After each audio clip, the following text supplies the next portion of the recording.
nous allons prouver que 1 tiers n'est pas un nombre décimal. Pour cela, nous allons utiliser 3 outils. Le premier, la définition d'un nombre décimal. Le second, le critère de divisibilité par 3. Le troisième, la démonstration par l'absurde. Qu'est-ce qu'un nombre décimal?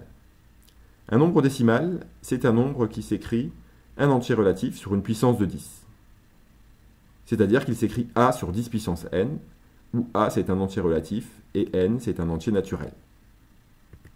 Par exemple, 1 demi, c'est un nombre décimal. Parce qu'un demi, je peux encore l'écrire sous la forme 5 sur 10. Donc 5 sur 10 puissance 1, c'est bien un nombre décimal. Un quart, c'est un nombre décimal. Un quart, je peux le réécrire sous la forme 25 sur 100, c'est-à-dire 5 sur 10 au carré. C'est un nombre décimal. Passons au critère de divisibilité par 3. Un entier n est divisible par 3 si et seulement si la somme de ces chiffres est divisible par 3.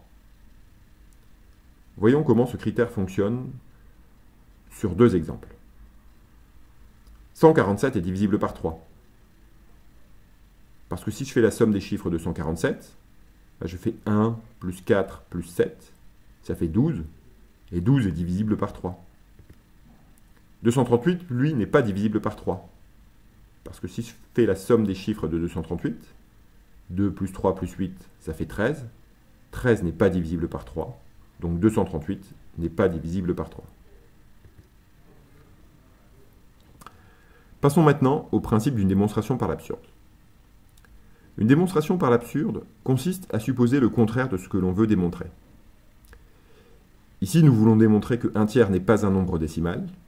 Nous allons supposer le contraire, donc que 1 tiers est un nombre décimal.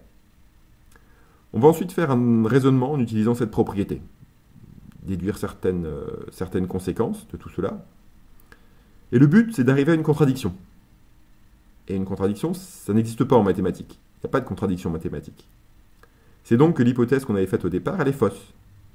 L'hypothèse qu'on avait faite au départ, c'était que 1 tiers est un nombre décimal, elle est fausse. Donc 1 tiers n'est pas un nombre décimal. C'est parti pour la démonstration. Supposons donc que 1 tiers est un nombre décimal. Alors, il existe un entier relatif a et un entier naturel n, tel que 1 tiers se soit égal à a sur 10 puissance n. En faisant le produit en croix, je vais réécrire cette égalité de fractions en égalité d'entiers.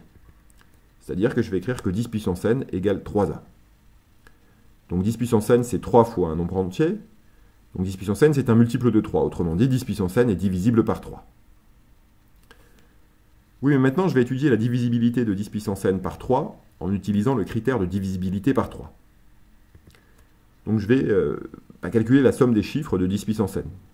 Ça, c'est facile, parce que 10 puissance n, ça s'écrit 1 avec plein de zéros derrière. 1 avec n0 derrière. Donc la somme des chiffres de 10 puissance n, c'est 1. Et 1, ça n'est pas divisible par 3. Donc, par le critère de divisibilité par 3, 10 puissance n n'est pas divisible par 3. Oui, mais là, on voit bien la contradiction à laquelle je suis arrivé. En rouge, j'ai écrit à la fois que 10 puissance n est divisible par 3 et que 10 puissance n n'est pas divisible par 3. Ça, c'est une contradiction. C'est donc que l'hypothèse de départ que j'avais faite, supposons que 1 tiers est un nombre décimal, elle est fausse. Donc, 1 tiers n'est pas un nombre décimal.